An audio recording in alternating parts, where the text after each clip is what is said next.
I hope when you get finished watching the next videos that you will see we're serious about getting creative. We want you to draw, write, tweet, and post on social media about what a Delta superhero looks like to you. And we definitely want to hear your pandemic dreams and what they're made of. So post with the Dreamathon hashtag DreamathonY. Let's go to the next.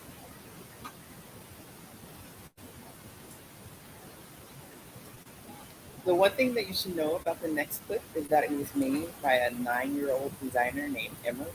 And we're excited we're getting serious about the Dreamathon. So if you haven't grabbed pen and paper, get ready.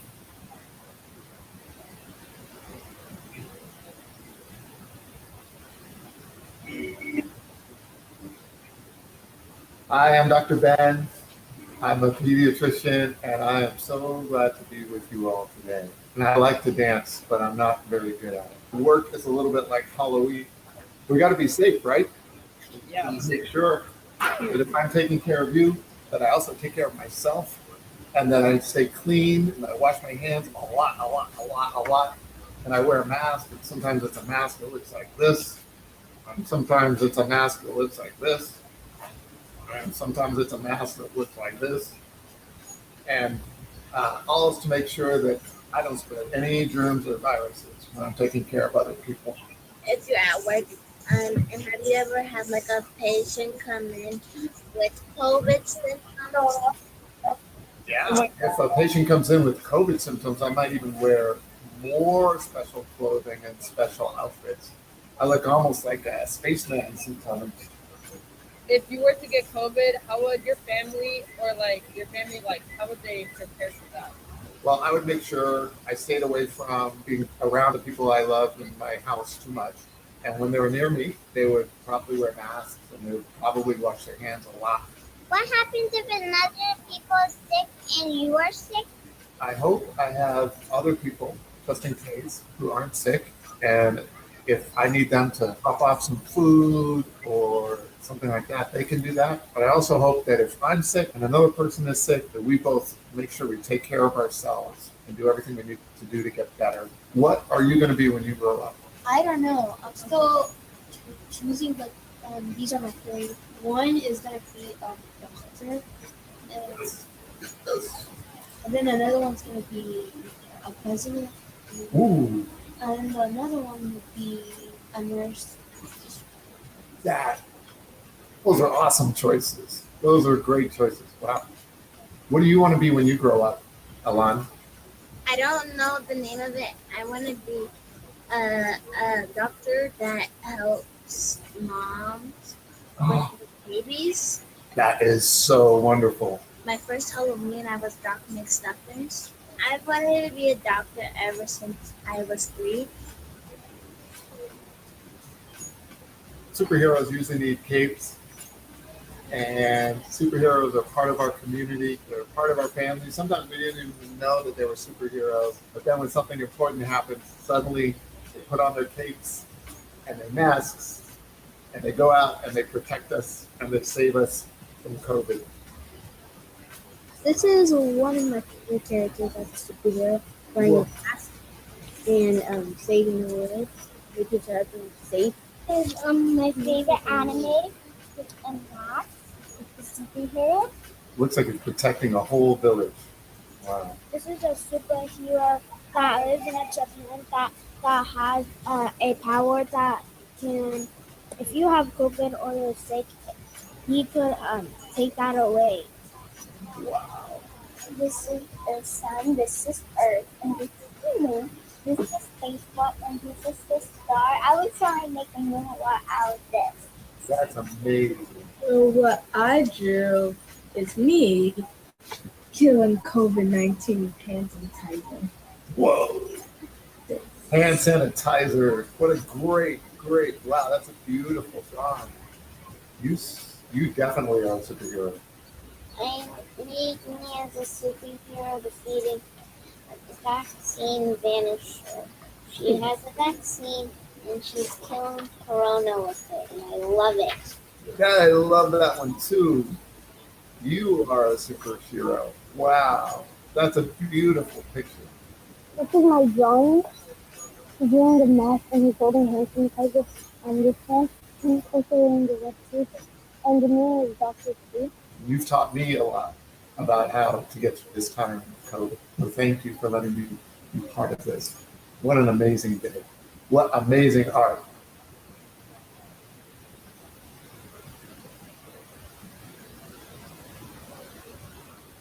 Wow, I am literally crying right now. I'm so touched. That video with Dr. Danielson and those amazing young people from this area was filmed in a special workshop last week and edited by Mama Nikki, who has been an artist in residence at Seattle Public Library during the pandemic. You can check the chat for the links to their other videos. Ask an Abolitionist and Art Club versus COVID. Shout out to all the young artists of Art Club. Now, if there are any hashtag Dreamathon comments in the works, you might want to grab your sketchbook because 2 inspiring community heroes are about to share their pandemic insights. Please welcome Lat Halum, Dr. Ben Danielson for our opening keynote, and after Dr. Ben, we'll have journalist Naomi Ishisaka. Hey, y'all. I'm so honored to be with you today. This is such a beautiful, beautiful event. And I know I'm goofy. I know that comes off funny, but wow, you just have to admit that the power of youth is amazing. It continues to amaze me no matter how long I've been a pediatrician. I'm so thankful to all of you brilliant Black and brown youth for bringing the joy, for all of us, because you are teachers. You young people, you bring reminders of ancestral wisdom, wisdom that can't be undone, can't be unknown, can't be erased. You bring joyful reminders of ancestral wisdom that can't be erased, not by enslavement, not by strange fruit, not by Jim Crow, not by miseducation, not by tokenization, not by setting our wealth afire. Your youthful Black and brown brilliance, it keeps our ancestral wisdom alive. Despite any community displacement, despite the imprisonment of our bodies, you remind us of who we are, even in the afterlife of enslavement. That is powerful indeed. That is part of the energy that is Black power, that is all of our power. And I bet that scares some other people. I bet that scares some other people. Your youthful brilliance helps me to learn about Black joy and brown joy and all of our joy, that kind that springs from ancestral wisdom, but also springs from the brand new brilliance you yourselves create. If a grown-up is ever having a hard day, is ever feeling weighed down by worry, then the grown-up doesn't need a pill from a doctor like me. The best medicine might be to pause, disconnect their mind from their worry, and listen to the brilliance of Black and brown youth. Listen to the magical moments that arise in the sessions that Davida has cultivated for this celebration of youth, which is just a sliver of a slice of the brilliance of our youth, the youth all around us, the brilliance that they bring into the world every day. During these sessions, I have to tell you, I witnessed amazing things. I witnessed a child say, I drew this and it is beautiful. I witnessed a child say, I have a solution to the problem. I witnessed a child say, my sister has something to say. Be a witness to these joyful, activated, young Black and brown minds. It's all the medicine a grown-up would ever need to bring relief and renewal during these hard days. And we've had more than our share of hardest days. Our people have had more than our share of hardest days, which makes us even more thankful for the medicine that our brilliant youth bring. Our children remind us that an unerasable ancestral wisdom is activism, is Black activism, is brown activism. That joy is also activism. That Black and brown joy is an expression of liberation. It is in itself liberation, even as it fuels us and fills us with the energy to fight to abolish the chains and the bars that were constructed just for us, to toil to assure our Black children experience education that sees them for their brilliance, to work to build the edifices, the wealth, the fabric of beloved communities. Now, Davida, when she asked me to speak, she instructed me to have an assignment for you all today. And I guess I want to ask you to take a little time yourselves to describe what a beloved community looks like to you. Davida reminds me that Too many folks spend way too much time talking about what's wrong, what our deficits are, what harms we face, what problems need solving. And I hope you'll spend a little time describing what you want to see instead of what you want eliminated. Rather than what problems you want to solve, what abundance do you want to experience? With love and joy, what does a beloved community look like to you? I gave it a try a few months ago, and this is what I wrote. The community I want to see is an earthen bowl formed by our hands, all our hands, arcing geometry containing all our love, contours absorbing, echoing, and projecting our rising voices, voices articulating pain and grieving and reaffirmation and self-assertion and forgiveness and joy and celebration, voices articulating a polyglot of power, a space for asynchronous and rhythm, resonating with worthy discord dyadic waves of unity and identity, a space that hears the twangs of anyone suffering impossible to unhear or ignore. Resonant space true to Maya Angelou, encountering many defeats but never defeated, never defeated. Resonant space, a home to the majestic cacophony that is the whole of all of our voices, each voice suffusing our policies, our culture, our legitimate leadership, each voice resounding such that we hear and see ourselves in our infrastructures and institutions, such that we hear and see each other in our institutions and infrastructure, such that we reverberate and reflect justice and love, a bowl committed to housing all of us, feeding all of us, building opportunities for all of us, a bowl offering comfort yet holding no space for complacency, eschewing the nano pace of incrementalism, brimming with dignity and respect and co-destiny, an earthen bowl with a capacious bounty of rebel unity, an earthen bowl that radiates the warmth of a beloved community, overflows with uprising, willing to wrestle with its imperfectness, erupting in beautiful disruption, an emanating model decriminalizing Blackness and poverty and neurobehavioral diversity, an emanating model whose intolerances are for racial violence and systemic oppression and toxic capitalism, identity extinction and erasure. Ample space for our history which embodies our present. Ample space to raise our arms to grasp higher aspirations. A bowl that knows its racism but does not capitulate to it, does not trade expediency for it, does not try to rename it, does not cower under it.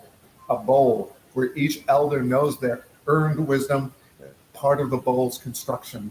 A bowl where each person knows their accrued identity will produce a brilliant radiance. A bowl where each child is beloved, knows belonging, and whose view is limitless. Thank you for letting me share that with you. I know I'm not a poet. I'll stick to my day job, but it came from my heart, so I hope you'll receive it as such. I hope you'll take a moment to talk, to write, to share with your friends, your loved ones, what it means to you to create a beloved community. I hope you'll listen to the joy and power and youth, and yet be the fire within you that makes you want to change the world as much as they do.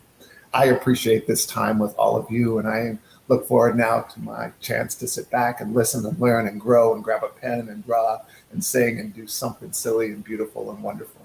Thank you for listening, and thank you for all of the work that you do to help to make this a beloved community. Thank you, Dr. Ben. We're working out a few tech wrinkles. I'm going to turn my camera on. I had it off last time. That was so gorgeous and beautiful.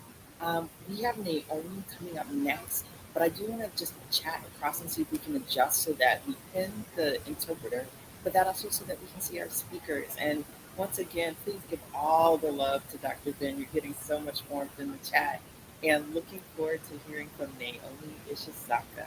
And thank you for the folks on tech who are figuring out how to get everyone pinned. Thank you.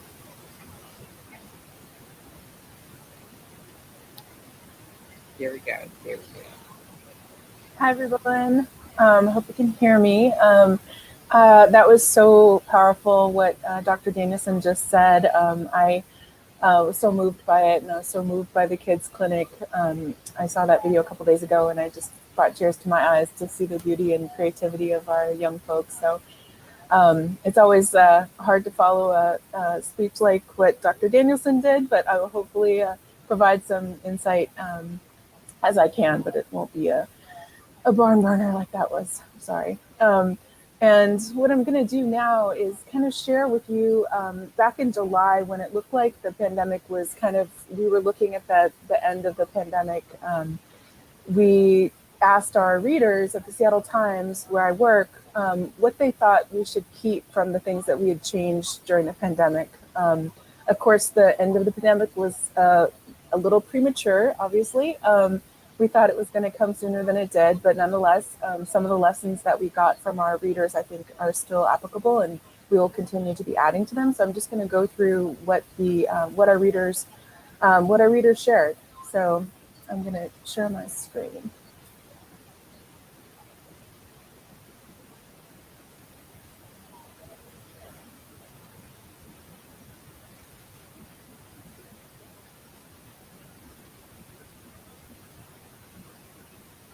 Sorry, it's not letting me share. Can we allow Naomi to share her screen so she can bring the presentation up? And if not, Naomi, maybe what you can do is just walk us through your slides.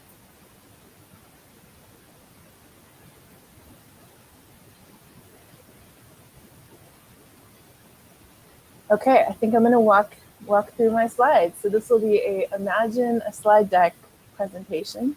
And so the first thing that I wanted to, so we basically asked our readers what they would want to see after the pandemic, and we got a ton of responses, and maybe some of them were from some of you, but we kind of bucketed them into different categories so that we could kind of keep things, contained in some way. So the first one that I wanted to share with you was the idea of online or hybrid education. So we got a lot of comments over the summer in particular, because I think a lot of people thought we were going to be going back to an online only education system. And what ended up happening was, something a little bit different, but nonetheless, I think one of the things that we wanted to share about online education is that if we're going to be doing online education for anyone at any time, we need to make sure that it's actually accessible to the people that are using it. So we saw during the pandemic that a lot of times when folks took their classes online, students didn't have access to the broadband Wi-Fi they needed. They didn't have access to the internet they needed. They were using their phones, or they were tethering to their computers to their phones, or they didn't have computers, or they're using an iPad. So in order to make the online education more equitable, we need to make sure that everyone. What the fuck? Oh.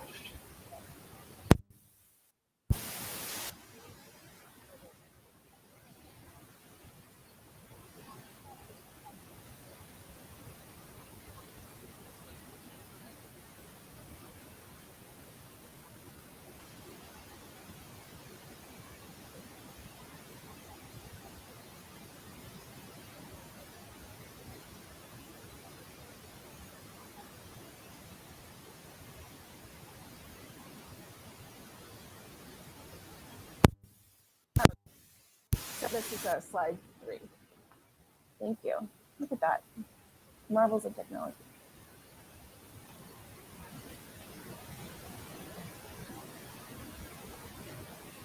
Or not. Keep on going, Naomi. It's going to Okay. hold for a second, so we'll just keep chatting. And thanks for working with the technical difficulties, because that's digital equity in a pandemic. Keep on going. Yes. You're great. Okay. So the second thing I wanted to share was around virtual access. So as we know, over the past year and a half, we took a whole bunch of things online. And I know folks are sick of being on Zoom all day long on Saturdays and weekdays and for every other thing. But nonetheless, having things virtual made it possible for more people to access more things from their homes or places where it was more convenient. So conferences and workshops are now online, and it makes it easier for people to both pay for registration and travel, not have to travel. Governance meetings like city council meetings or hearings or PTA meetings can now be attended at home. So it used to be quite a hardship for folks to get off of work during the day to attend a session like that, and now they can do it more accessibly. Telehealth is a way that people can actually see their doctor or get therapy online from home, which can make it a lot more accessible. And then cultural and political events like this that we're attending now can be attended by anyone, anywhere that there's a Wi-Fi or internet access.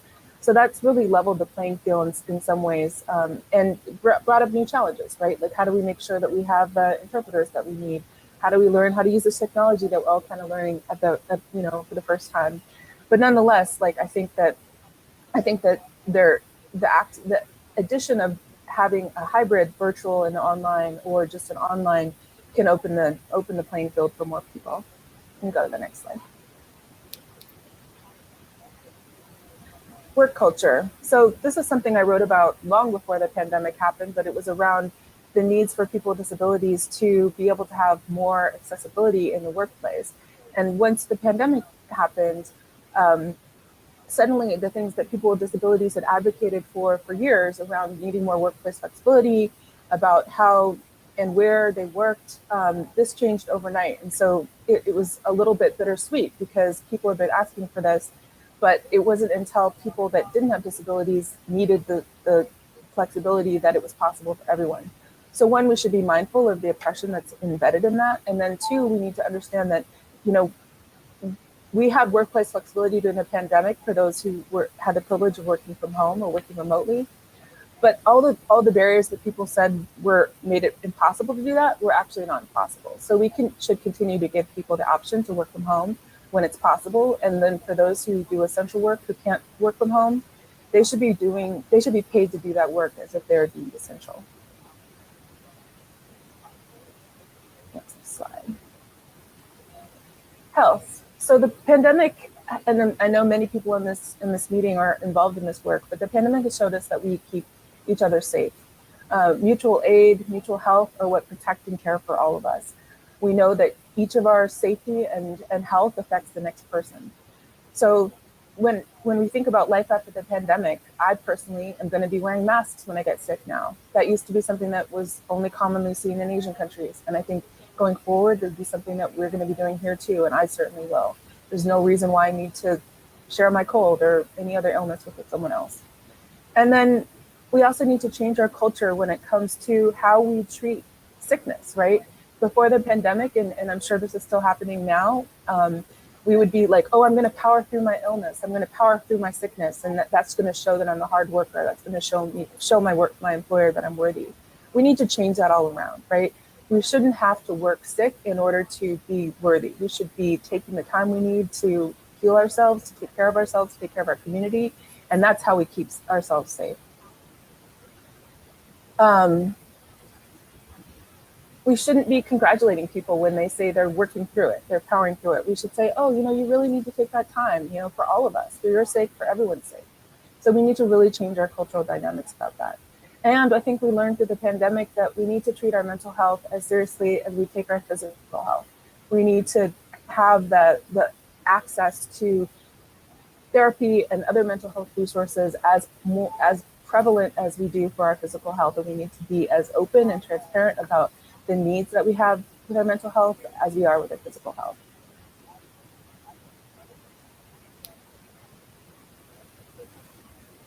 And the next. Cultural changes. So one of the things that I think we learned through the pandemic, and I hope we take some serious look at after, is that childcare and care for older adults and other vulnerable people are a critical part of our country's infrastructure. And we need to treat it as such and not ignore the invisible labor that is involved, which is mostly borne by women.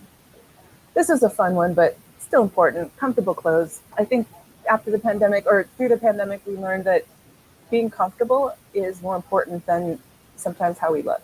And I personally am never going to wear hard pants ever again. Through the pandemic, we started to ask for consent when we hugged each other or had other kinds of touch. That's something that I think we should continue to do. And then regarding consumerism, I think we've also learned we have a different sense of what we actually need in order to be happy and healthy in our lives. Slide. So I want to end with a quote from the column I wrote about this topic, which a lot of this is from. And it's, if there's one key takeaway from the pandemic, it's that we're all as vulnerable as our least resourced person, city, or country. We are interdependent, interconnected human family. When one of us thrives, we all benefit. When one of us struggles, we all bear the cost.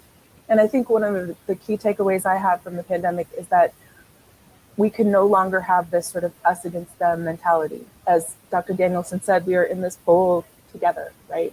And the more that we lift each other up, the more we support each other, the better we'll all be. And I think this event today is a really great example of how we could do that. So thank you all, and thank you, Davida, for having me, and thanks for everyone who organized this. Thank you so much, Naomi. You might be surprised to know that our Dreamathon campaign was almost completely designed by emerging creatives who are under 30. And I'm giving a smile to Naomi because not only is she a phenomenal journalist, she's an incredible designer. So when we started this campaign, we knew we wanted to see young voices. Naomi, meet the future. In a few moments, we're going to bring up all the designers that worked in our campaign to work from the beginning of the Dreamathon to where we are right now. And I'm so excited that Victoria Oliveira is about to join. So if we can pin Kisira Hill, Jessica Virgil, and Victoria Oliveira, I want them to chat it up about being young, emerging creatives who are teaching the world to dream. Take it away. Hello. And I see Victoria, I think Kisira's coming. Hello. There we go. And Jessie, there we go. It's like it's walking up to the platform. It's like communicating. Really awesome. Thank you, Davida, and thank you, Naomi, for all of that awesome information. Good to see you, Victoria and Christina. Good to see you too. Hello, Awesome. everyone. For sure. Hi. If I can kick us off, or kick the dream team off. We're missing our other designer, Emily. They provided an awesome video, but so it's just the three of us. And so my name is Jessie, or Jessica, and I initially helped create the graphics that helped launch the campaign back in end of August and early September.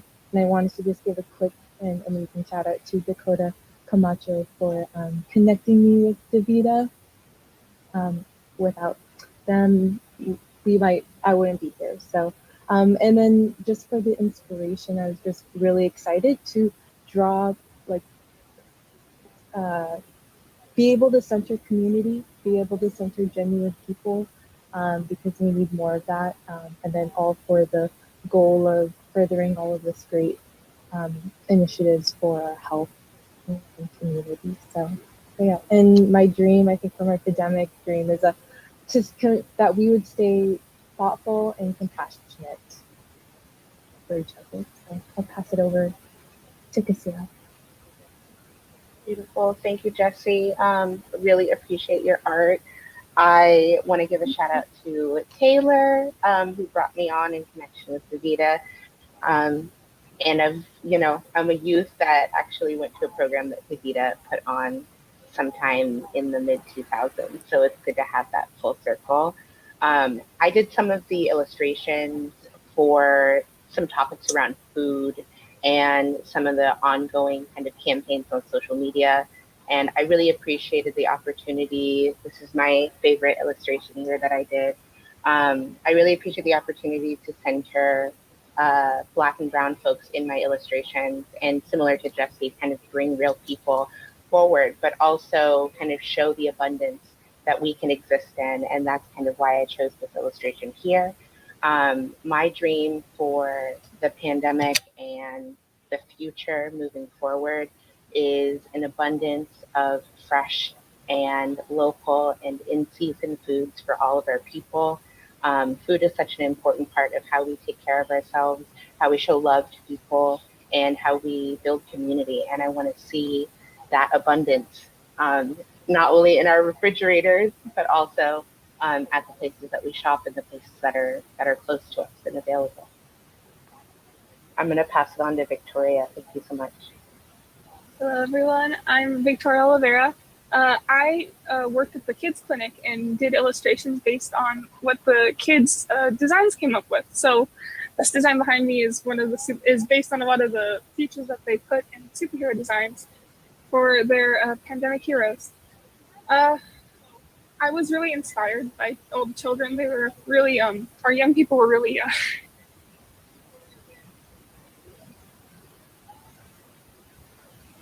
You might have lost Victoria. If we did, I might see if Dakota can tag in and if we can get Victoria back. we'll let her finish that thought. Yeah. But I also want you to forget it. Yeah, I was just, I was tearing up watching that video too. So I'm not surprised that the tears just like energetically erupted in that space. And we're having some technological Mercury retrograde post shadow business going on. I'm coming back on to tell y'all that we are midway through our first hour. And now that we have heard from the kids and the young people and the families and our young artists, we want you to know that we are listening to these creative teens and young adults in our community. As we say in Youth Speaks, the youth right now are the what? The truth right now. So you're at home, it's a call and response. So I'm going to say the youth right now are the truth right now. Hey, the youth right now are the truth right now. Nice one. Thanks, y'all. I love a good Zoom call and response. It just wakes the cells up. Our next artists are Art Dojo and The Residency. In a moment, we will welcome singer Letzi Lalani to share a song. And after that, Art Dojo will give us perspective on dreams from the inside with insight from mentor and spoken word poet Jordan Chaney. If we can transition to that song now. Thank you very much to the tech team working through resisting the planetary alignments of the post-retrograde shadow. Shout out to astrology and thank you for putting it up.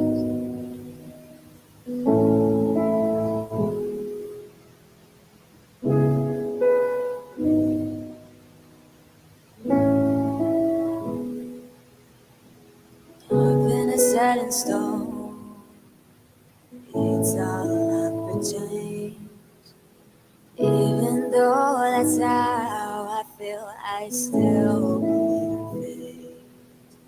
Sometimes it's hard to let go, 'cause I'm afraid to change. Even though that's how I feel, I'm seeing through the better days.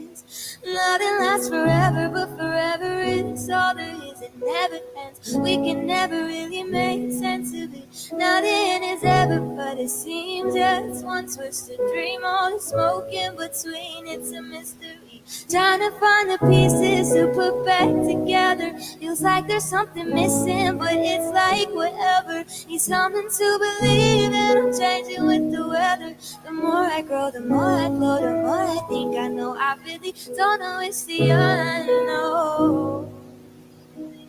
Hey, turning out the unknown. Hey, it's all been said and done. There's not much left for me to say. I don't know just what I want, so I just watch the waves crash in the days. Looking for a way up, lost I see your love. This boat is sinking, I'm falling deeper. Not sure where I'll be. I hope the tide leads me back to where I'll see that nothing lasts forever, but forever is all there is. It never ends. We can never really make sense of it. Nothing is ever what it seems. Just one twisted dream. All the smoke in between, it's a mystery. Trying to find the pieces to put back together. Feels like there's something missing, but it's like whatever. Need something to believe in. I'm changing with the weather. The more I grow, the more I glow, the more I think I know. I really don't know it's the way it feels when you're caught in between. The mirror isn't still, 'cause you're not who you see, and you don't know how to feel or what to believe in. No. Lies that make me feel alone. Highs will really sink below the tides. I follow the pain my way back home. Nothing lasts forever, but forever is all there is. It never ends. We can never really make sense of it.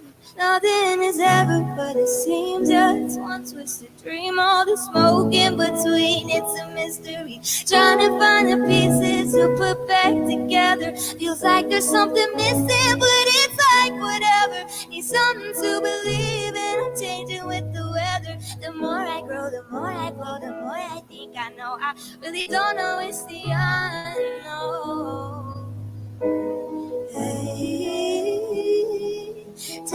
at the unknown.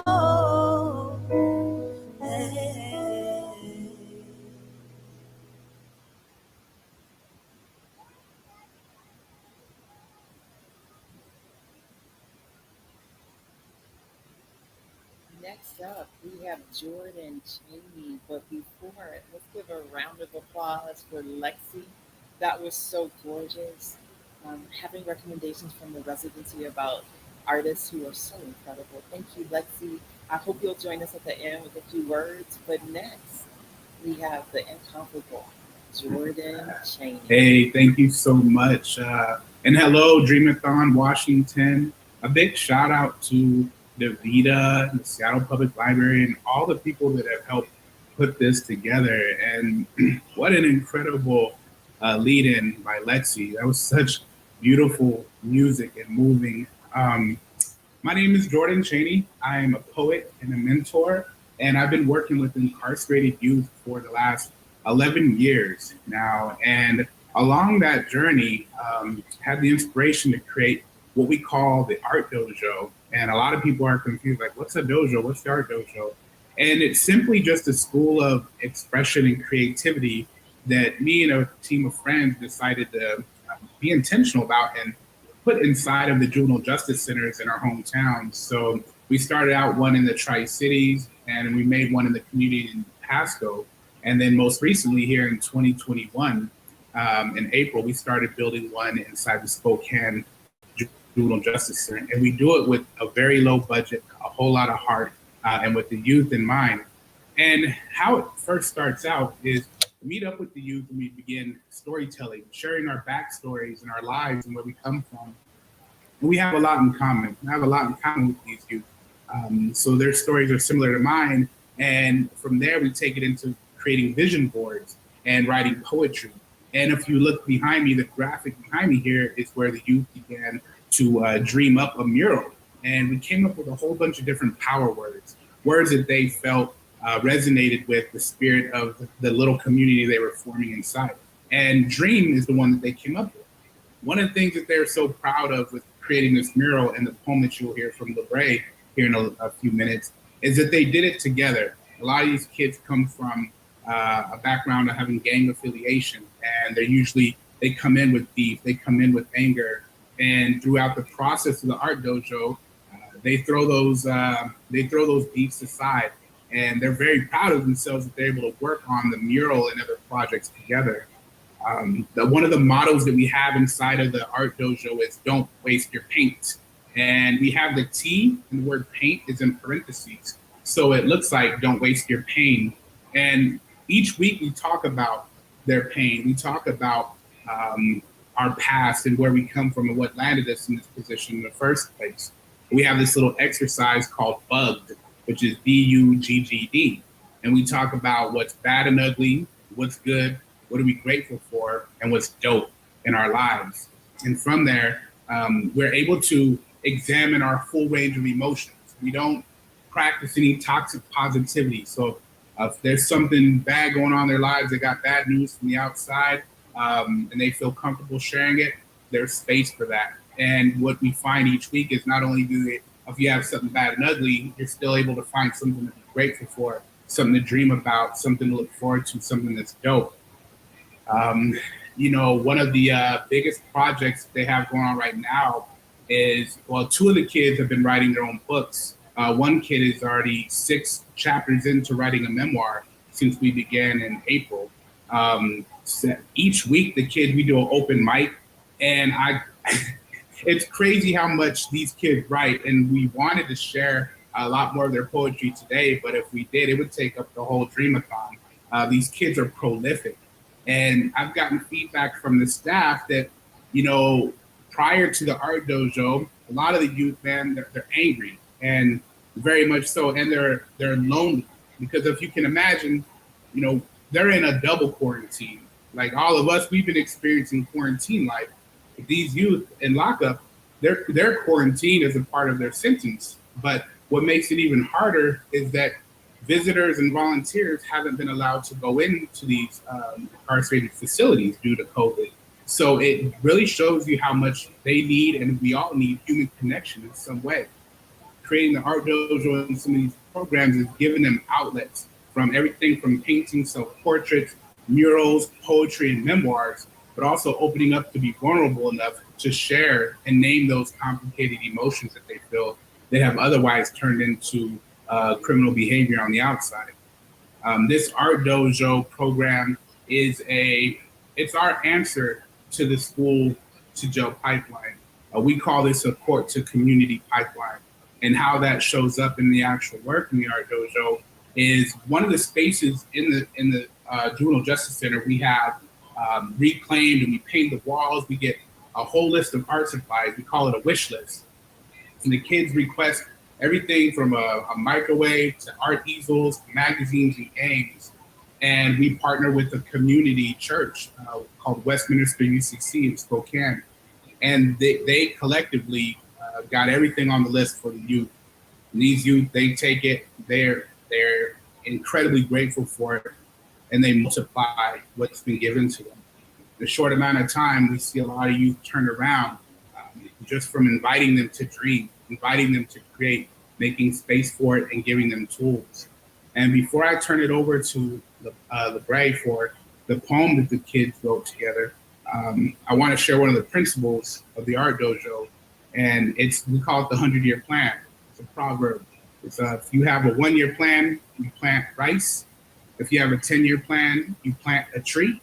And if you have a 100-year plan, you teach a child.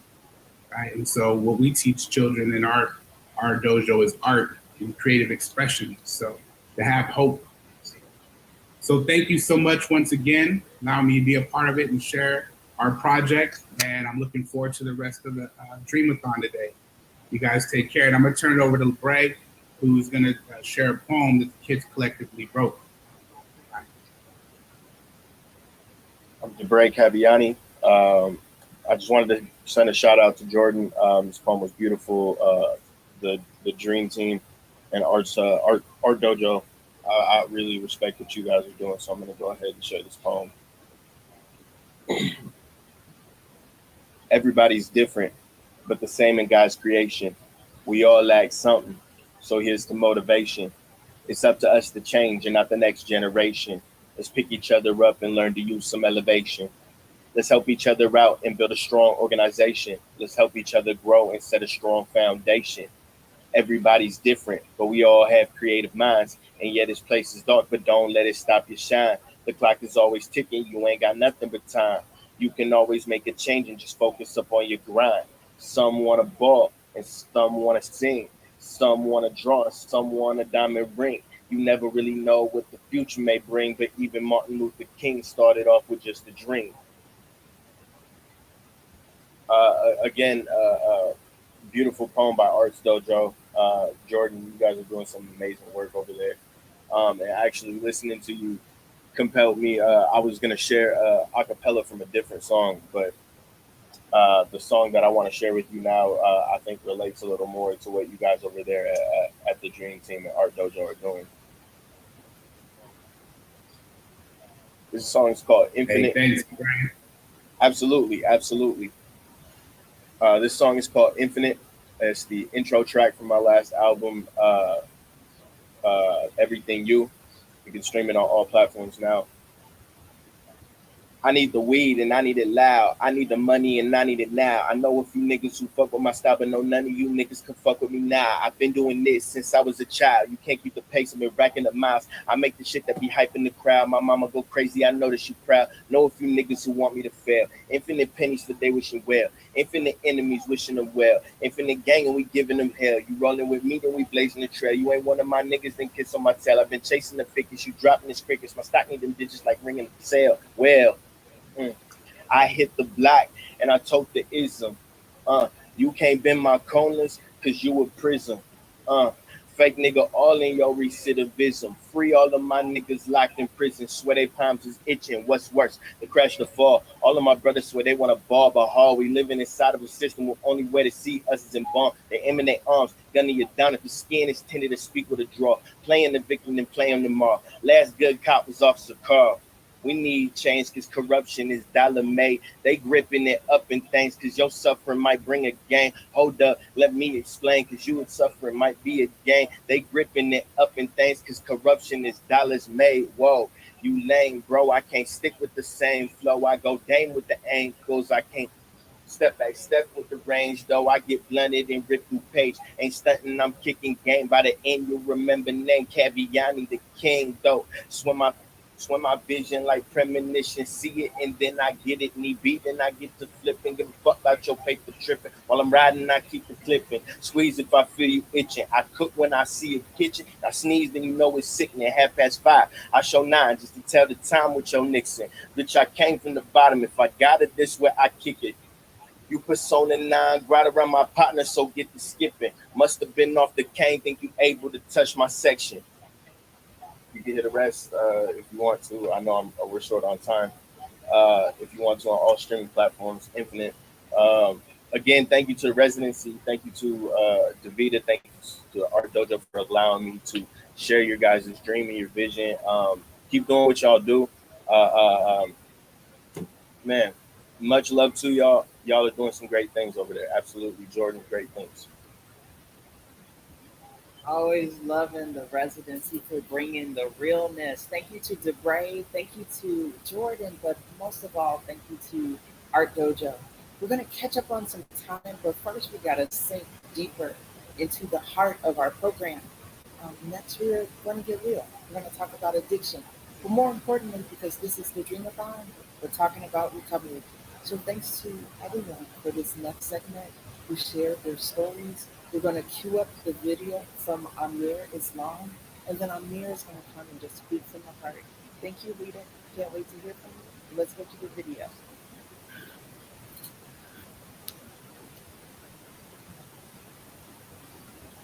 My name is Mercedes Whitecap. I live in Portland, Oregon, and I live with the disease of addiction. My name is Zainab. I'm a woman. I was a little hurt girl, and I've had to learn and come to embrace me being a powerful Black woman. And I was able to come to that by identifying, coming into a meeting and say, hi, my name is Zainab, and I'm an addict. So before I came to recovery, my dream as a little kid, I grew up with a mom who was addicted to heroin. And then I have brothers who were in the house who were into drug distribution and gangs and a few other ways and means of getting money. And so there was a lot of dysfunction, abuse, anger, unhappiness, shame, pain. And that came out. And how I escaped that pain as a child and learned to adapt was I would dream. I would put myself in fantasies, and I would watch movies like What's Love Got to Do with It, And then I really like talk shows. And so I was like, I want a talk show. So I would get a hairbrush and talk to them and, talk about just whatever. Like, what is married life like? How is that treating you? I heard you live in a penthouse. How's that? And I was like, I was young. And that got me through. I truly believe I would not be the woman who I am today if I did not go through those trials and tribulations. I would like to say my mother's passing is what got me started. That's what got me started on hard drugs. But I can go back to a little girl and my addictions and my behaviors and my thinking and the low self-esteem. Inadequacy started from a child. And I took all that guilt and shame and feelings of feeling bad, being too dark, being chunky, all of those kind of things I carried with me. But I know I needed something because I felt weird. It was weird using drugs like that and have that feeling in my stomach. And so I checked myself into rehab, and one of the requirements to graduate was to go to an anonymous program. And when I came in there, I felt something I haven't felt in a long time, which was love. The members, they clapped for me. And I didn't understand why. And it's because I didn't know how much I was on to something big. They knew I was saving my life. And I took the first step. And for the first time since I was 19 years old, losing my mom, being a young teen mom, I finally felt and seen that light at the end of the tunnel. And it started with them smiling and laughing at their stories because nothing was funny to me. I was like, what the heck? But as I stayed in this process, I realized you was just a little girl in a grown body trying to get through life, figure out life has to hit you. And then as I stayed here, I realized I am such an asset, actually. I'm not a liability. I am employable. I am a lady, a classy lady at that. Grace, integrity, class. These are things that it took for me just to put the dope down and that alcohol down to realize who I've always been.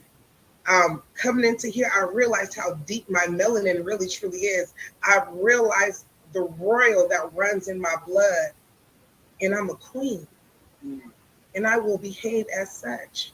Finally, you know, I got to go home. I told my dad, hey, just drop me off in the corner. I didn't want to tell him I lived in a tent. I told him to drop me off in front of this building. And it was his girlfriend that ended up dropping me off.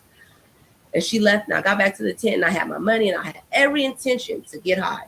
And so a feeling came over me. It wasn't really a voice. It was just like a feeling, a sense that said, it's over. Like, you don't ever have to live this way. Through the pandemic, my dream for my family, my community, people at large, the human race is to honestly remember, like, you only have one body in this life. Make it count. You know, don't make excuses for yourself. But then also take accountability. Look at your life and just get honest, only with yourself, you know, for the first time. What am I doing wrong that's hurting me? You know, and then run it by somebody, maybe a professional, and see what they feel about it, you know, because the pandemic is giving us a lot of time to look at ourselves. And I honestly feel like the pandemic is just a mirror.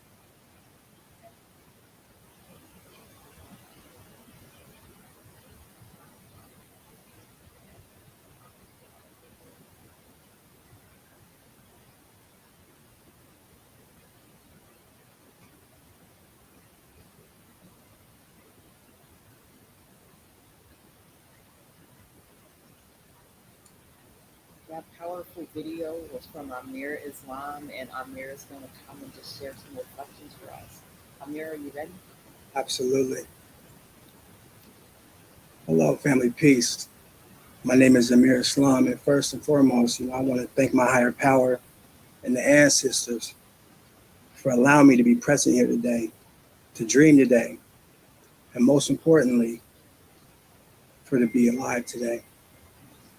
You know that those powers that I'm calling on, right?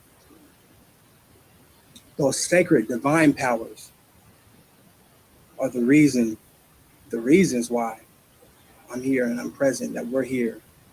And I believe that. You know, and I've been called a lot of things, right? Like, you know, an executive director or a father, and, you know, I'm Mary Henderson's son, her only son, right?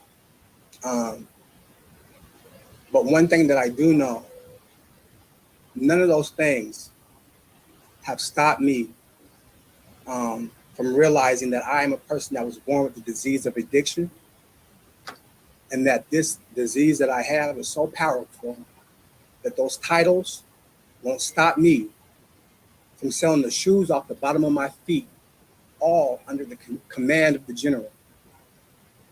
You know, what I want to say today is that, you know, the people that you got a chance to listen to their stories just a little bit, and our stories, you know, we grew up with the stigma, you know, that stigma of, in our neighborhoods, they call the smokers, clucks, you know, dope fiends, right?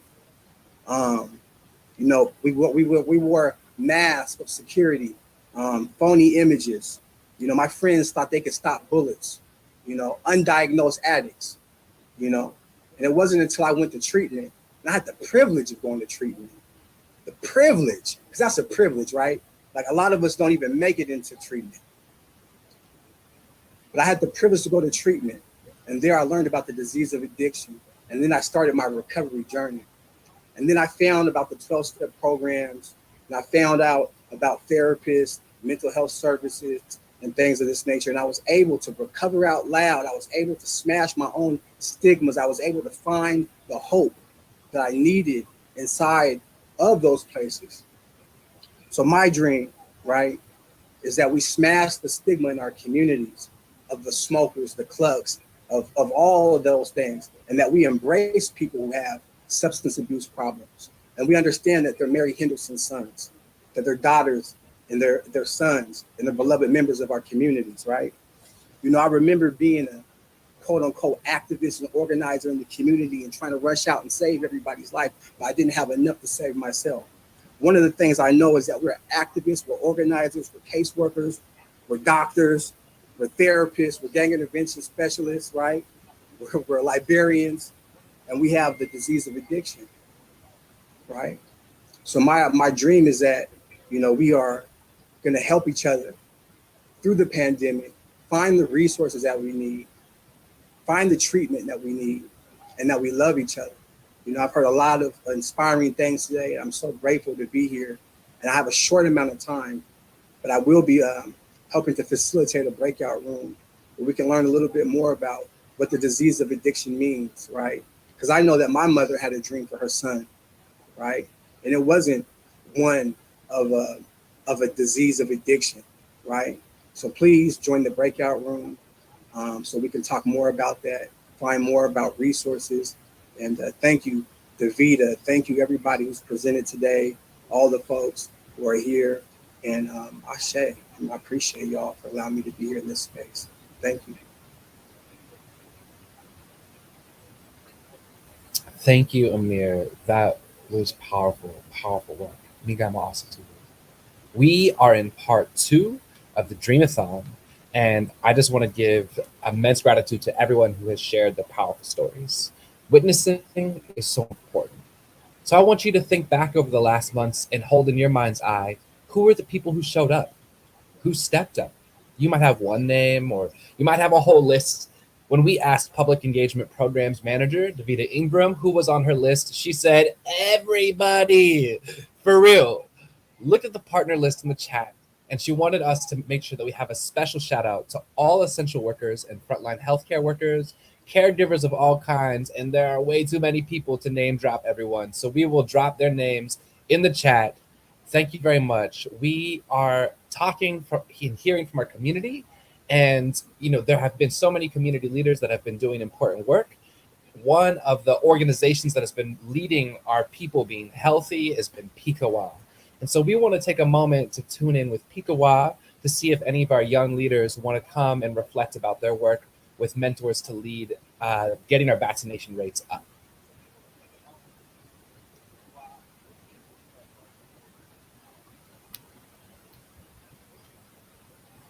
Hi everyone, this is Toka. I'm from the Pacific Island Police Association of Washington.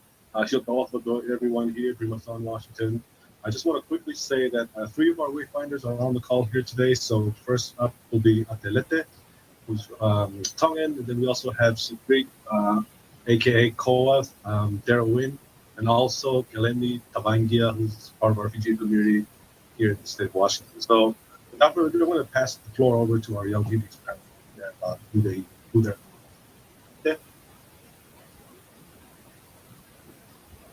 Hi everyone, my name is Akolete Makasumi. As Toka said, I am one of the Pasifika Wayfinders. Something that we do as Wayfinders is we're youth organizers. We hold spaces for our youth to come in and talk about things that we're talking about right now, how we can help each other, how we can better the community.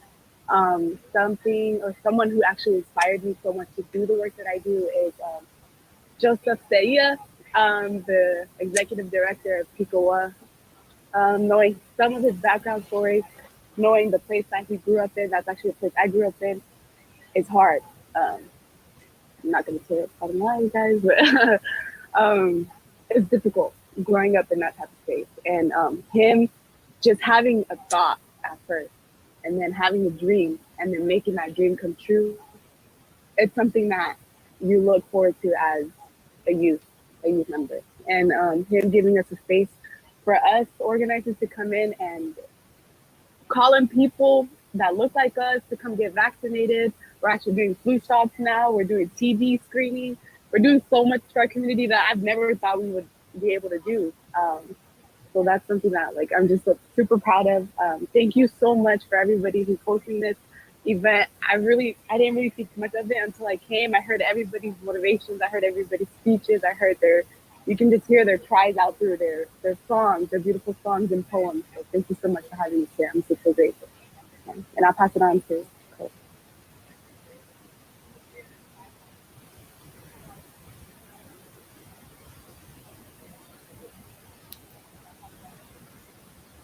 Come on up. Hi, everybody. Oh. Hi, everybody. I'm Koa.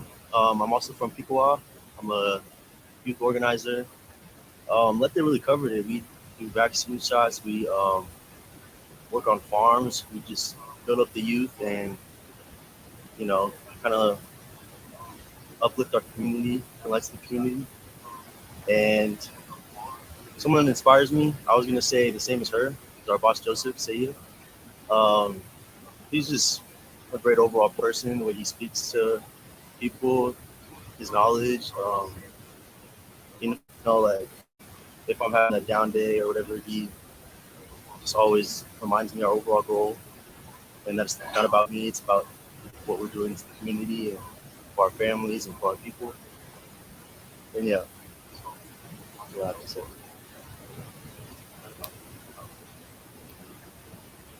Much love to Pikowa.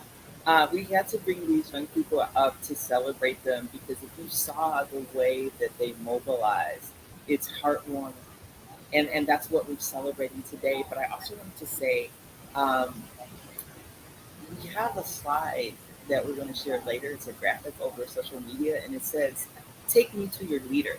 It's going to have a Google form, and the reason why we want you to know about it is because the civics of COVID is powerful. When you look at COVID, coronavirus means a crown-shaped virus. And when you look at civics, it is the crown that was given in Roman society when someone stepped up to save someone else's life. So when we think of Kikowa and all the leaders that came and stood up to save lives during the pandemic, it might have been mutual aid, it might have been checking on a neighbor, it might have been hugging a child, making sure someone with disabilities had their needs met, we stepped up. So we want to honor. That is the new world we're birthing, is honor. Honoring and acknowledging. And I have some quick shout outs. I know when we worked on Soul Clinic, so many stepped up and did pop-up clinics. We were in good company. So I want you to name the folks that you saw in community doing vaccination work and answering questions. That's so powerful. But I also want to say that we're going to be on mission and we're about to get ready for a new clip. The next clip was part of the workshop that we did with Dr. Ben. I loved his keynote. And now we have a message from Aaron Dixon. Aaron is not with us in Seattle right now. He is in Oakland celebrating the 55th anniversary of the Black Panther Party being founded. And he took some time to listen to families and children to talk about what life is like for them as they're going through the pandemic. And in a minute, we are going to be doing breakout sessions and sharing more clips. So I want you to know after you listen to this clip that we'll have some assignments. I asked Aaron to give us an assignment, so I think he's going to be tagging in a moment. But let's get ready to cue up the clip.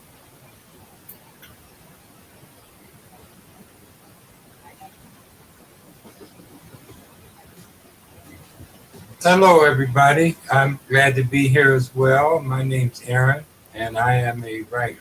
So Davida asked the question, what do you all know about the Black Panthers? I see in the chat, Kissanet says they fought for justice. A Black Panther is a group of Black people uniting together, and it is also an animal similar to a tiger. Wow, y'all are so smart. What kinds of things did the Black Panthers do? When you say they fought for justice, what is that? What does that look like? They said The steps Black kids in the community. in the community. Y'all are so knowledgeable. Well, we're so lucky that we have Aaron Dixon, who was a Black Panther right here in Seattle. And he's going to be able to teach us a little bit more about the Black Panthers. We took care of our community. And one of the first major things that we did was we wanted to make sure that kids had breakfast before they went to school. And so that's why we started the free breakfast program.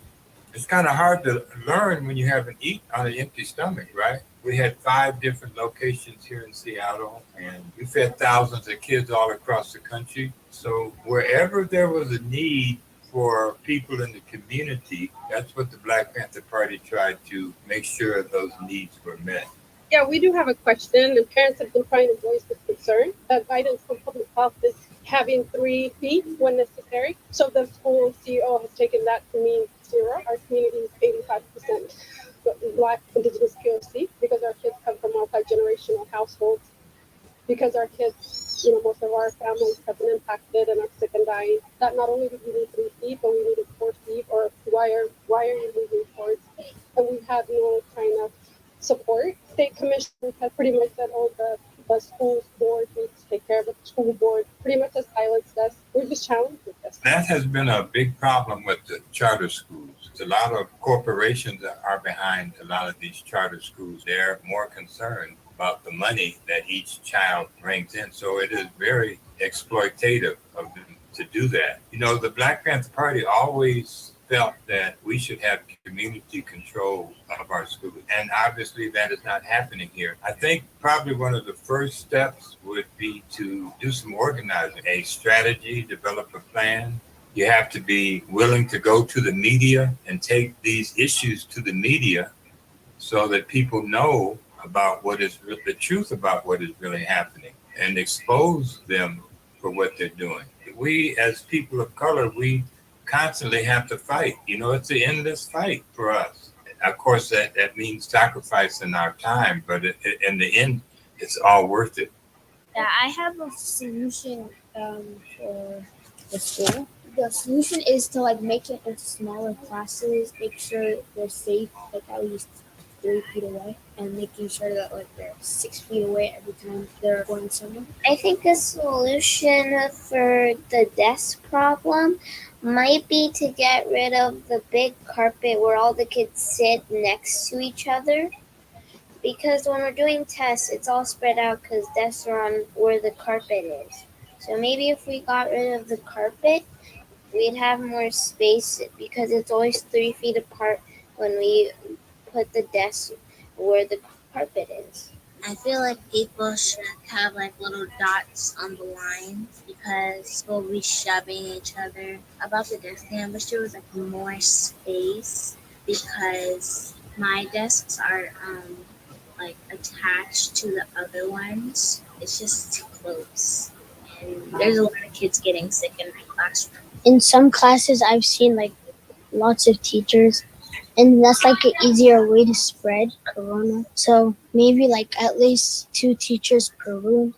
I'm blown away by these solutions that these kids have come up with. Now I think they should be part of the planning and the organizing, whatever takes place, that their voices should be heard because it's very powerful. Mr. Dixon, about the Black Panther, I actually grew a Black Panther.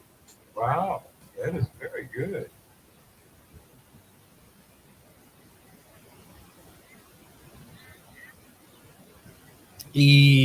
Day. Manhalam found good.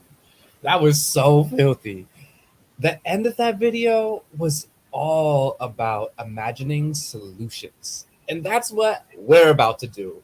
We've got our dream teams on Zoom. You can be a part of the dream team at home. We the Dreamers on the Dreamathon. You can be on a text thread or an IG Live. We're going to take the next 30 minutes to dream about our pandemic solutions. A few folks are going to post about the Dreamathon. We've got watch parties in Yakima. What's up, Naomi? Hoffenday. And the Station Coffee House, Beacon Hill in Seattle. And maybe you've got a watch party going to. You can join with the live stream crew in sharing your pandemic dreams. And old school folks, you can also mail in or email the solutions that you see. There's more info in the chat. Now, personally, I want to see who has more juice, Zoom in studio or live stream chat. Zoom in studio, are you there? Are y'all ready to be the Dreamers on the Dreamathon? I can feel you. I can feel your energy. How about the YouTube? The live stream chats on the Twitch. Y'all making some noise? I feel like the over again. Zoom, where are you? Unmute. Zoom. Are y'all alive? All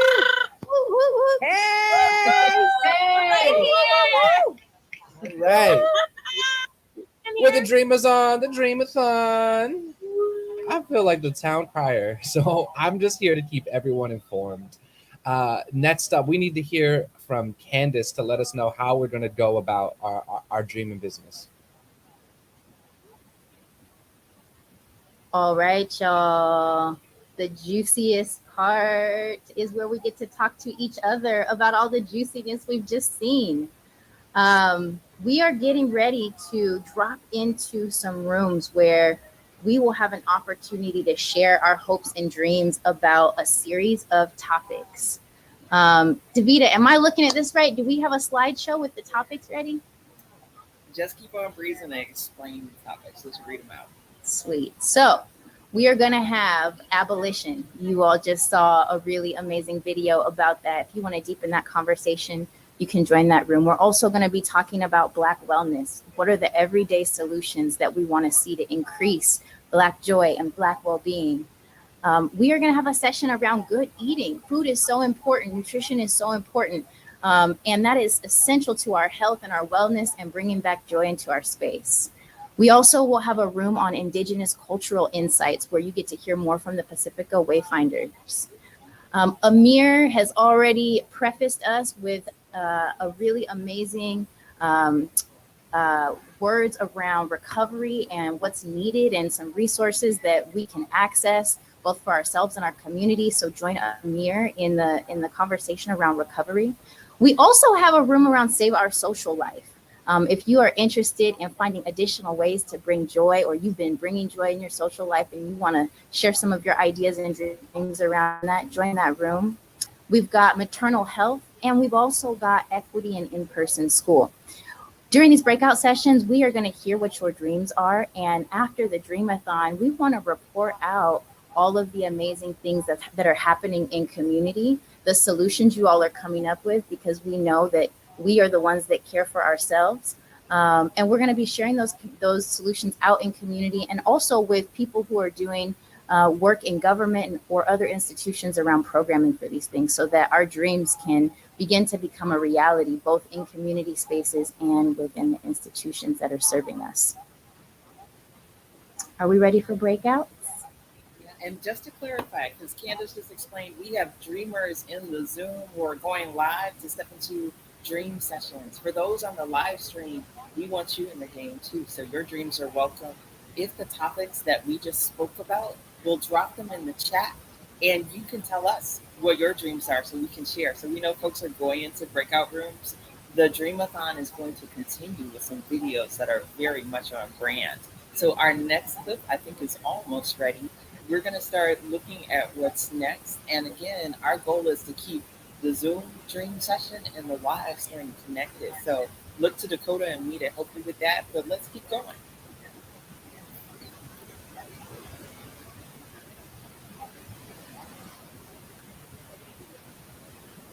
I believe the next person is going to be Joe. If I missed my cue. All this fun has me needing to remember that I love Joe Anderson. She works at King County Library System, and one of the things that I loved about what King County Library System did is all last week they activated dream sessions in South King County. So they put up balloon stations for people to share their dreams. And Joe, if you're ready, we're all ready to hear from you. Thank you, Davida. Hi, all. So my heart is so full right now. I'm so happy to be working alongside so many amazing community organizations, artists, leaders in this movement. The public library system in King County is about inspiring ideas, interaction, and information, having spaces, virtual and physical, where we belong and can be together with our strengths, our knowledge, and creativity to dream of what's possible. Just seeing all the clips of the kids reminds me of growing up, and I remember going to a public library. Was part of my beloved community that Dr. Ben was talking about. It was a place that me and my mom could go and find something to do for hours, and it didn't cost us a thing. So as Davina mentioned, let me tell you about an activity where we engaged people in South King County this past week.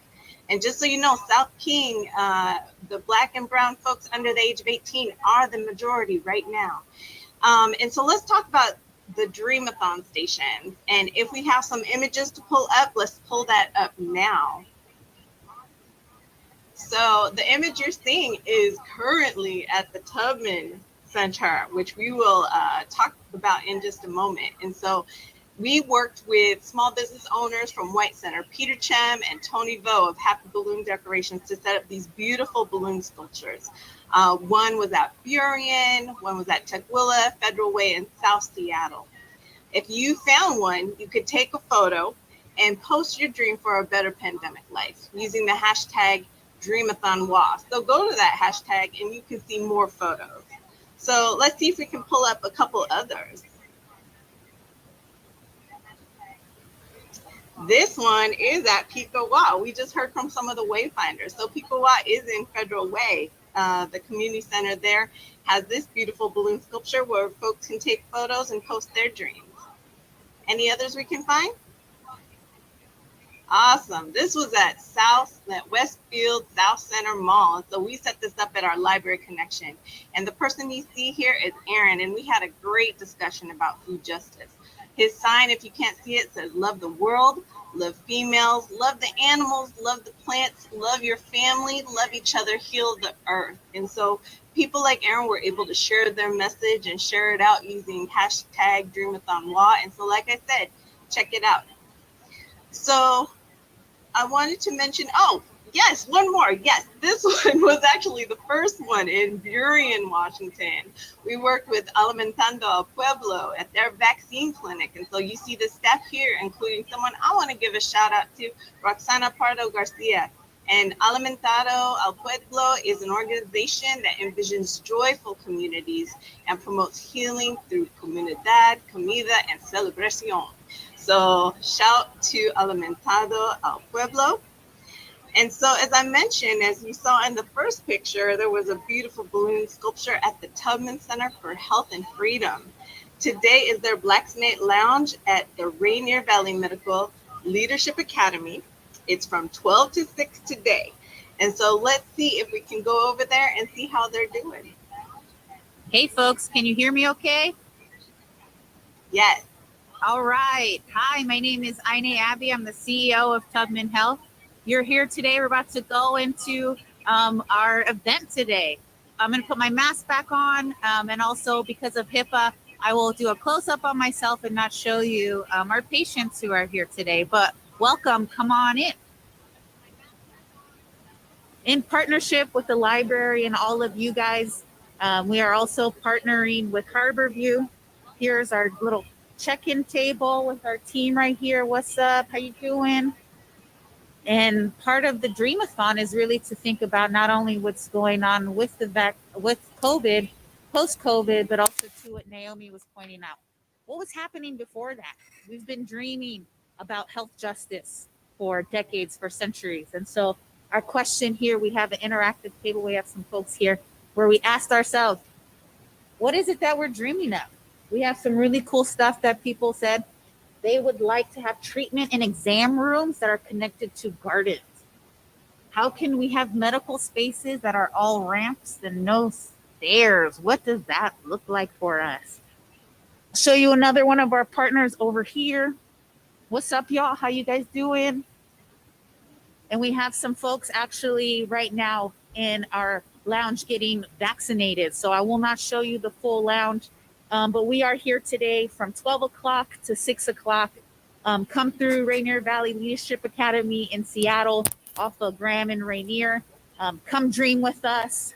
Come get vaccinated. We have food, we have drinks, and we're here to dream together. So come on through, do some activities with us. We want to hear from you. Beautiful. Thank you so much for that. This is a really incredible event. How do we have dreaming happening in the Zoom room, which you can do by clicking on the breakout room and selecting the topic that you want to be dreaming with your community about? How do we have dreaming happening live in the flesh? Did I hear that right? That you all are in Rainier Beach? Yes. Come Yes. through. Come dream with us in person. In the community, live in the community last week. Like, Davida, much love for this beautiful, powerful event. We are in the final stretch. We're about to have updates on how the special Dreamathon sessions are going. If you are in the live stream, we'll be dropping clips and asking what your pandemic hopes and dreams look like. So hit the chat and post on social media. Use the hashtag DreamAthonWA. So once again, if you're on the live stream, if you're at a watch party at the station or in your own home or even in Yakima, we want to know what you're doodling. We want to know what you're writing. Post it up, hashtag DreamAthonWA. And until then, we're going to have our technical DJ screen sharing human being. Did they call it a VJ? I'm so behind. Sharing with us some of the clips of the dreaming work that's been happening since this programming started.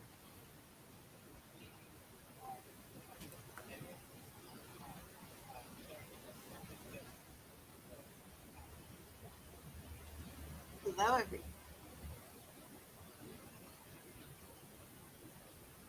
Can I mention? Yeah, let's try that one more time with Joe. Go for it, Joe. Sorry about that. Thank you. I mentioned there were a couple folks I wanted to name drop.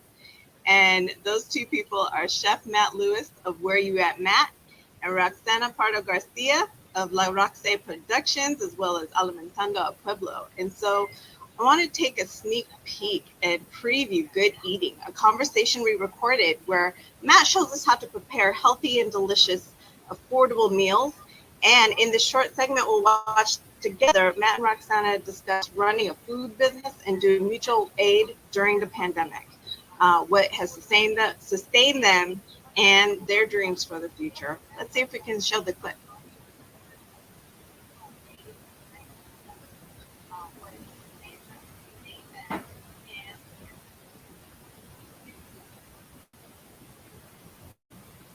And while we're looking for that clip, just to let you know, we will show the full program so you can see the conversation and in its entirety and learn how to cook this delicious meal. So,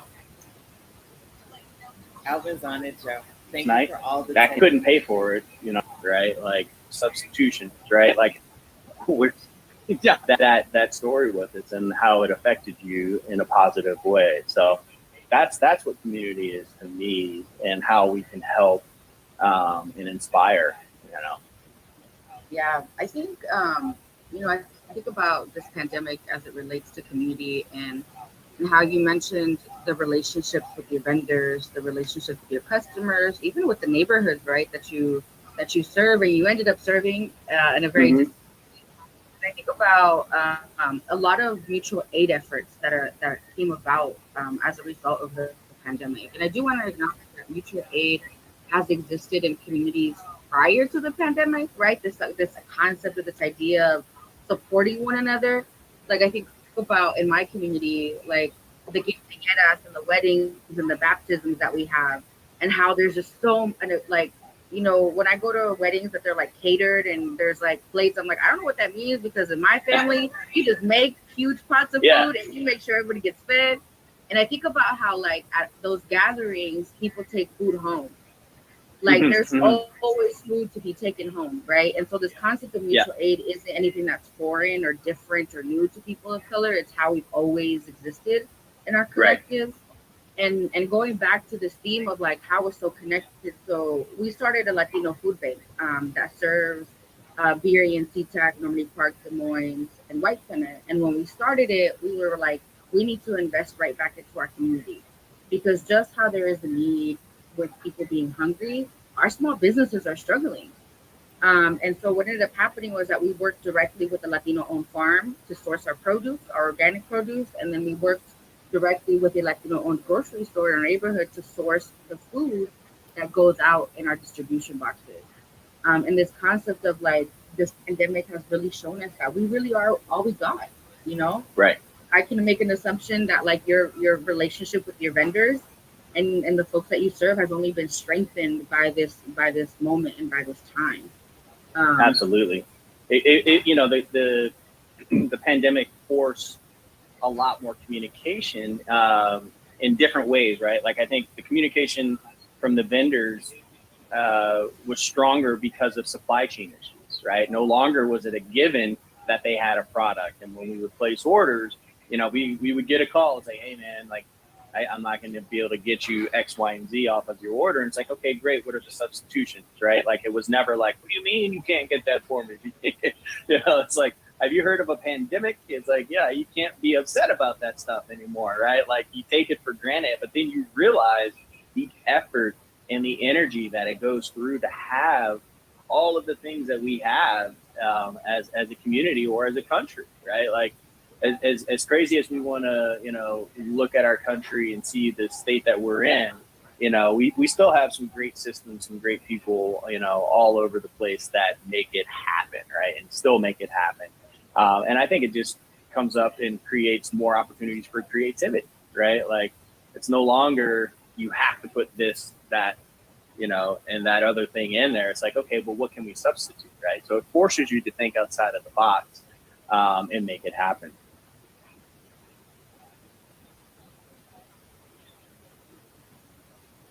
Thank you. So what you saw there is a sneak preview of the full program. And so I'm going to pass it over back to Dakota.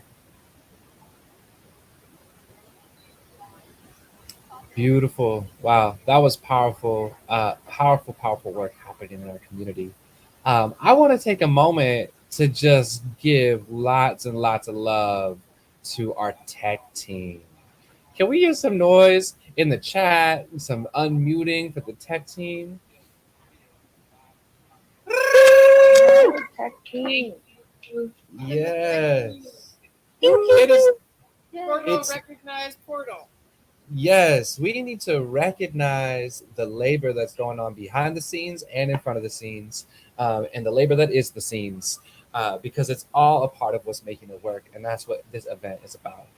Speaking of which, I want to make sure that we take a chance, now that we've caught up on time, to give an extra shout out to all of the people that we mentioned earlier, the crew at Parks, who's always brought tents to community pop-up vaccine clinics.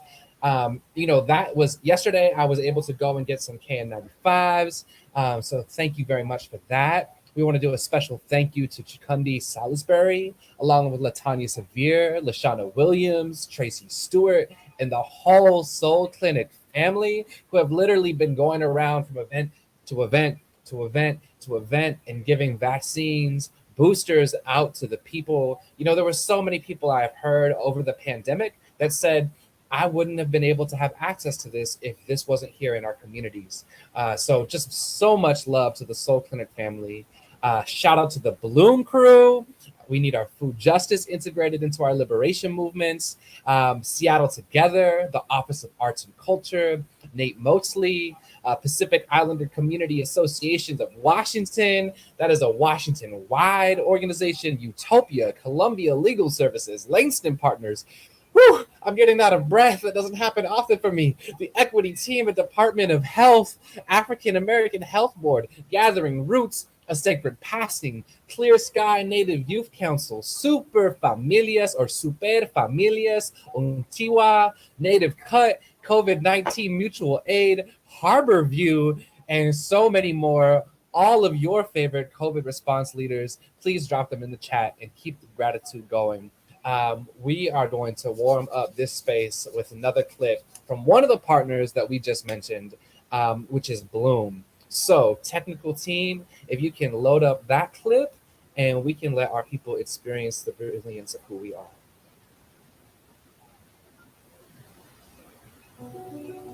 My name is Hannah Wilson. My name is Taya Carlisle. My name is Ozzy Ramos. My name is Dalen Gates. My name is Ixlisochit Salinas Whitehall. My name is Mark Colson. My hereditary name is Sickman. I'm an enrolled member of the Chehalis tribes. I'm also Yurok and Lakota, Dakota.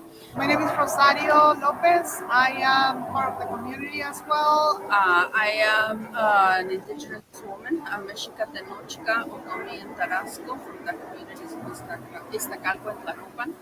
And I'm part of the community.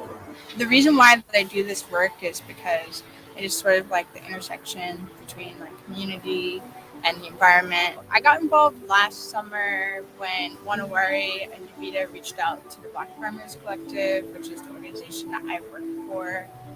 I'm currently the farm manager at Yes Farm.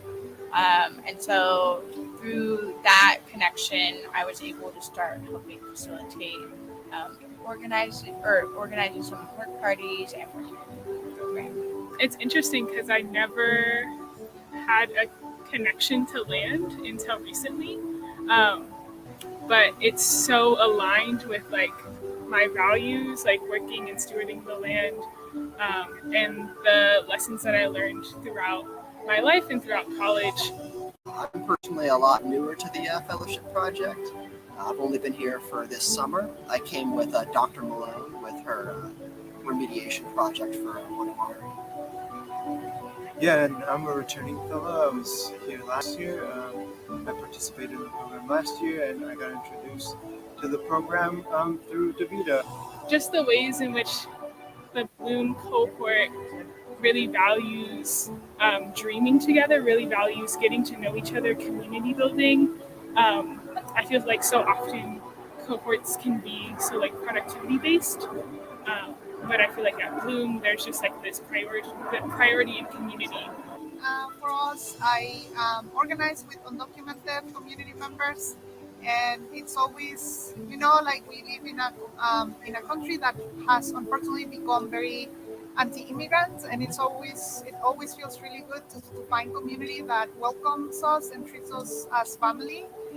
So we have joined them for garden parties like today, and then we also learn how to process apples so that they will last, or put them in cans. So yeah, it's been amazing. Just being able to work with people and reconnect folks with the land and growing their own food is a huge part of helping folks improve their mental health and their physical health. But it's like getting their hands in the dirt, growing something and being able to eat that produce, or just like being in community with other folks and learning about like the history of farming, especially for Black and Brown folks. It can be like a very painful history. Well, Bloom really, to me, opened my mind that there is a community out there trying to solve these food inequity solutions, these land access inequity solutions, and that it wasn't just something that was just being talked about. There's people actually out there doing things. So us here at Wanawari, we have the people of the Black Farmers Collective over at Yes Farm. We have the people here at Mara actually trying to work on these solutions. Without them, I guarantee you there would be people that would be more food insecure.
Yes, my name is Alazar Yergu, and I'm an MHD in Cascade, and I've been working for Cascade since May 5th, 2016. We are here striking because the unbearable work conditions in Cascade. It's abnormally unsafe. I was taken to the hospital by stretcher for emergency room, and I'm still recovering. My name is Meilat Mukone. I'm a registered nurse and I work in detox floor as a charge nurse. So like Alazar shared with you earlier, the main concern was the safety. And the second one is like there is a lot of racism going on in there. I have personally experienced this. I have seen the managers being racist towards employees. So that was why I said it's enough is enough. You know, we can't stand this. Most of us here are like Black immigrants. I can say about 80% of the employees here, and we don't get the respect that we need. Whenever we call a code gray or something, the managers, when they come, they don't even talk to us. If we restrain a patient, they would just come and they would just go to the patient and unrestrain the patient. They don't even communicate with us, and they say, "Oh, here they did it again." And in that time, the patients they don't even they just lose their trust in us. My name is Meskira Ireso. I am a registered nurse, mostly working in the most acute unit here at Cascade. It's called 3 West. Currently, I walked out due to safety issue. But I was holding a part-time position as a 0.6. I am now 6 months pregnant, and when we took this strike, I was at 3 months pregnant, and here I am for the last 3 months. So for all of us, we need to be safe. The management, Cascade, Acadia, need to protect us, keep us safe. When we come to work, the 8 hours is full of risk. We are the frontliners. We're facing the risks every single day. So we want them to protect us. We want them to do every intervention to keep the safety of their staff and as well as the patient. My name is Mender Miskina. I'm a registered nurse here at Cascade Behavioral Health Hospital till I get terminated. We're striking, me and my colleagues, since August 1st. We're striking here and picket line on daily basis. You know, this is a fight which we have to fight to make sure that patients are safe, staff are safe. So no matter what, we have to come on daily basis to make sure management and Arcadia in general understand that safety is first. Safety is our priority. No matter what, we have to fight this fight. And then we're not going to go anywhere unless our demands are met.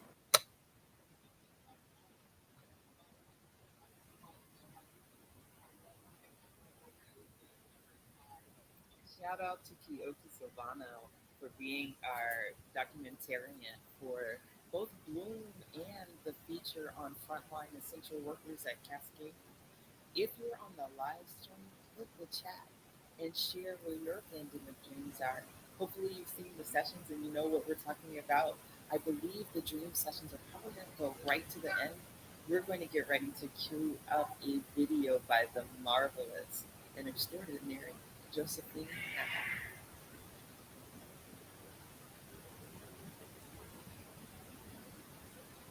There are times I find it hard to sleep at night. We are living through such troubled times.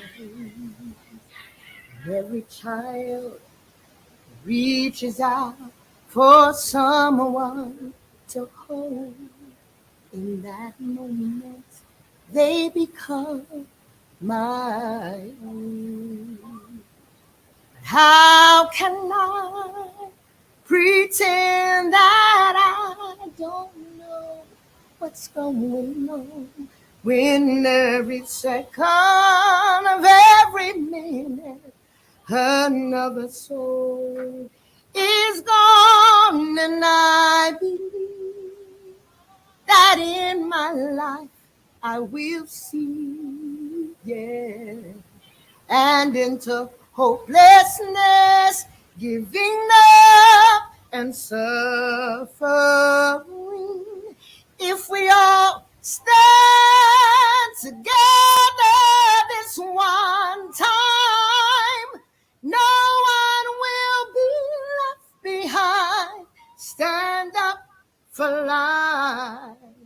stand up for love. I'm inspired and hopefully shine every day. That's how I know that things are gonna change. But how can I pretend that I don't know what's going on when every second of every minute another soul is gone? And I believe that in my life I will see, yes, and into hopelessness, giving up and suffering. If we all stand together this one time, then no one will be left behind. Stand up for life. Stand up for love. And it all starts right here. Woo! And it all starts right now. One person stands up and the rest will follow. I'm gonna stand for all the hurt, for all the loss. I'm gonna sing this song. And I believe that in my life I will see, yeah, hand into hopelessness, giving up and suffering. If we all stand together this one time, then no one will be left behind. Stand up for life. Stand up and fear. Stand up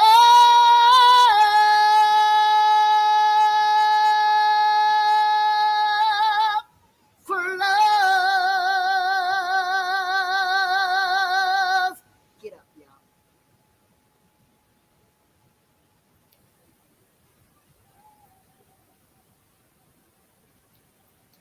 You just got to take a moment to think about how much Josie was blessing us. Blessing us. We're getting to the end of the Dreamathon. I am told that the dreamers that are in the Zoom, they want to keep dreaming. So I'm hoping that they'll have updates for us shortly. And I'm also thinking about what do we have next in the program? What's next in the program? Well, next up, we have got a song dedicated to our frontline essential workers, including all who have passed during the pandemic. We want to give a big thank you to violinist Twill Kaneem. He will be teaming up with dancer Larry Lancaster for this stunning collaboration at November 4th, Reflections Dance Festival. So go and mark your calendars right now with the pens that you have out, doing your dreaming activity for November 4th, Reflections Dance Festival. It's curated to show the beauty of the communities that dealt with disproportionate impacts during COVID through dance and music. Can we please have that clip of Will Kaneem's track and Larry Lancaster? Let's pull up Swirl Kaneem's track, The Ascending Morning. And if we don't have it, I can probably at least play a really beautiful clip from Larry and Swirl together. But if you can just cue the track.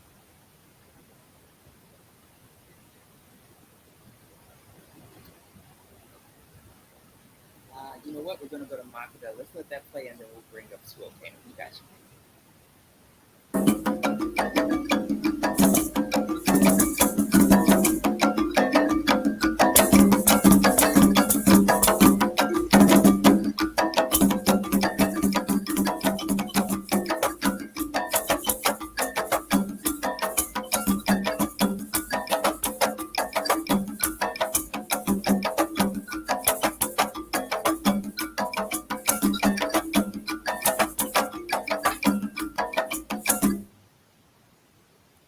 And that beauty was filmed by our artist in residence, Quitsim Sagai. If you were intrigued by that clip, go hold on, because on November 4th, we're doing Reflections Dance Festival, everyone. We'd love to see you there. It's going to screen at 6 p.m. And I am going to put up this track by Filipino, but I also want us to get ready to wind down. We've been dreaming for almost 2 hours now. No breaks, no intermissions.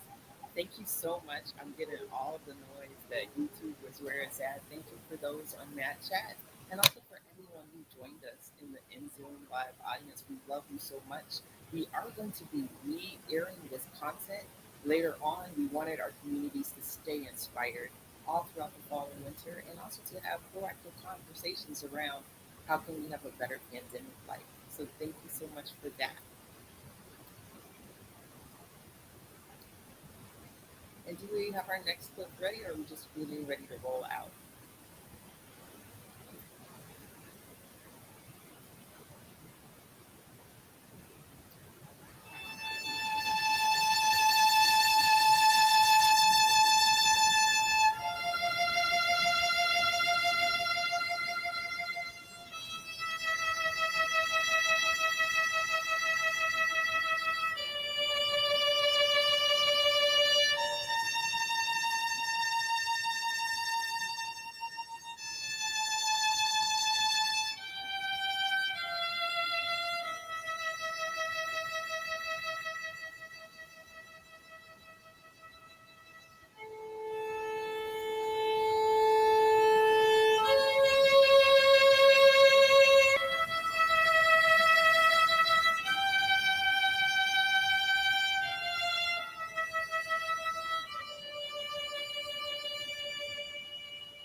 I'm going to share a clip in a moment from Larry Lancaster. Larry Lancaster was teaming up with Filipino during the Dreamathon, as you can see in that gorgeous pose by Footsy Sagai. We'll share some more clips in the chat around Reflections Dance Festival. But we've come to the end of our program, but not the end of dreaming. I want to see if folks have come out of the Dreamathon sessions. If not, we may have one more clip for you. We saw the stunning Josephine Howell. We had so much emotion in the program. We wanted to end on a musical note because music lets us emote. So perhaps what we can do is see if we can play What the World Needs Now by Josephine Howell. Of course, her lovely daughter, Miss Flows. And if we're really, really good, maybe we can get some updates from the dreaming sessions. If you've been on the live stream, check the Dreamathon Raw hashtag. We are going to be posting highlights from today's program. And again, we're going to re-air it. So we're looking forward to dreaming with you. I have to give a substantial shout out to everyone who put this program together. We knew we had a lot on our hands as Delta hit the scene, and the dates got colder and shorter. So this moment that we had together this afternoon was to energize and to dream. So thank you.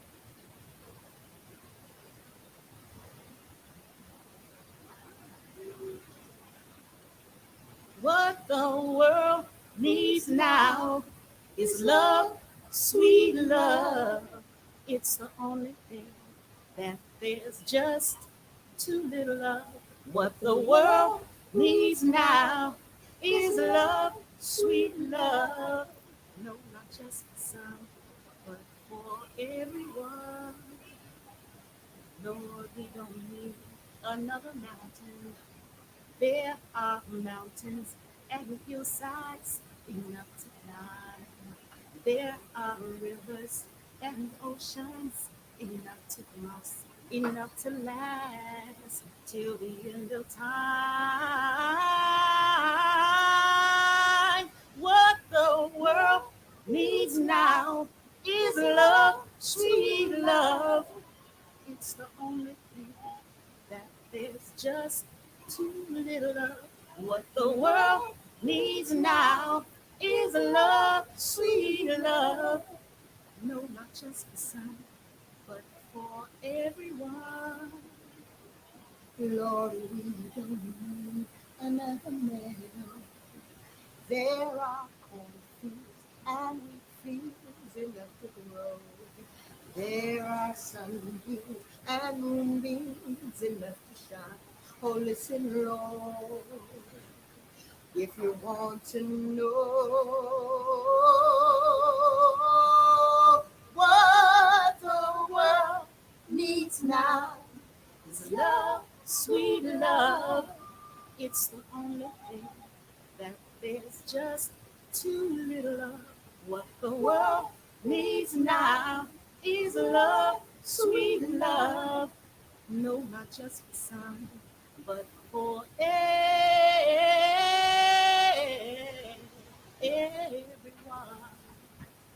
We need love. What the world needs is love. We need love. There is not enough love.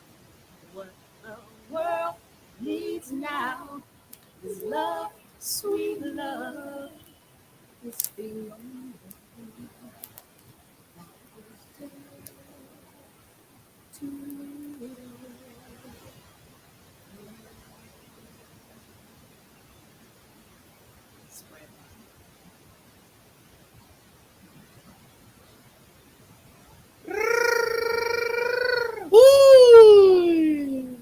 Yeah, but.